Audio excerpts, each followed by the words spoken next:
सरस्वती नमो नमः। Presented by Zarasi Koshish।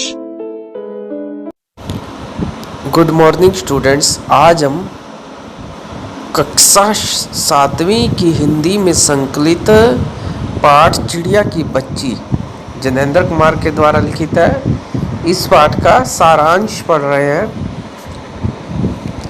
तो माधव दास ने अपनी कोठी संगमरमर से बनवाई थी और उनके पास धन की कोई कमी न थी।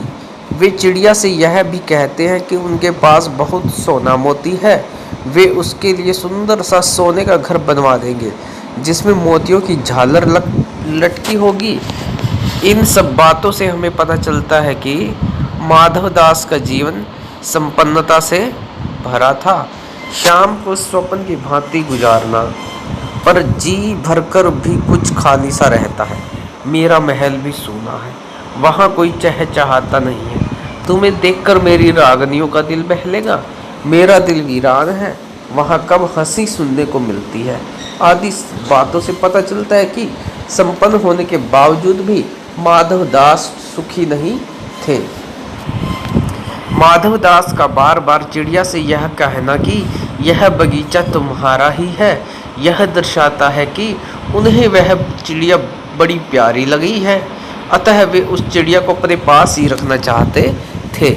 माधव दास का यह कहना पूरी तरह से निस्वार्थ मन से नहीं कहा गया था, क्योंकि चिड़िया को देखने के पश्चात अब वे उस चिड़िया को अपने बगीचे में अपनी मन संतुष्टि के लिए रखना चाहते थे। चिड़िया और माधव दास के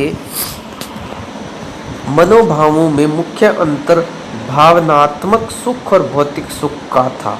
एक तरफ माधव दास के लिए धन संपत्ति से बढ़कर जीवन में कुछ नहीं था, दूसरी तरफ चिड़िया के लिए ये सारी सुख सुविधाएं व्यर्थ थीं। उसके लिए अपनी माँ की गोद से प्यारा कुछ नहीं था। इसी कारण जहाँ माधव दास के बार बार समझाने पर भी सोने के पिंजरे और सुख सुविधाओं का कोई महत्व नहीं दे रही थी, वहीं दूसरी ओर धन को ही सर्वोपरि समझने के कारण माधव दास को चिड़िया की घर जाने की जिद बेतुकी लग रही थी। कहानी के अंत में नन्ही चिड़िया का सेठ के नौकर के पंजे से भाग निकलना और सीधे अपनी माँ की गोद में पहुँचना की बात पढ़कर मुझे अत्यंत आनंद की प्राप्ति हुई। यदि इस कहानी का सुख अंत न होता तो जीवन भर नन्ही चिड़िया को पिंजरे में रहना पड़ता। वह कभी स्वच्छंदता की उड़ान न भर पाती और न ही अपनी माँ से मिल पाती। अतः नन्ही चिड़िया का लालच में न फंसना और सुरक्षित भाग निकलना भी यह बताता है कि स्वतंत्रता से अमूल्य कुछ भी नहीं है। कहते हैं ईश्वर सभी जगह उपस्थित नहीं रह सकते, इसलिए उन्होंने धरती पर माँ को भेजा जो हर मुश्किल घड़ी में हमारे साथ रहती है। किसी भी व्यक्ति के जीवन में उसकी माँ का होना किसी वरदान से कम नहीं होता। एक बच्चे के लिए उसकी माँ की अहमियत दुनिया में सबसे अधिक होती है। वह न केवल बच्चे को जन्म देती है बल्कि उसका सही ढंग से पालन पोषण भी करती है। वही बच्चे की पहली दोस्त और अध्यापिका भी होती है। आप कहीं भी चले जाएं, कितने ही बड़े क्यों न हो जाए, लेकिन आपको आत्मिक सुकून अपनी माँ के साथ ही मिलता है। अतः उसका वर्णन शब्दों में नहीं किया जा सकता।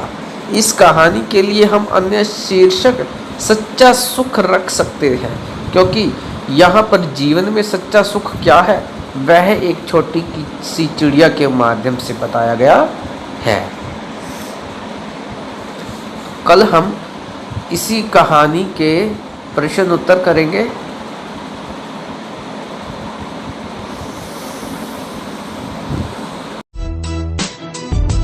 Powered by PK Star 007. Powered by PK Star 007.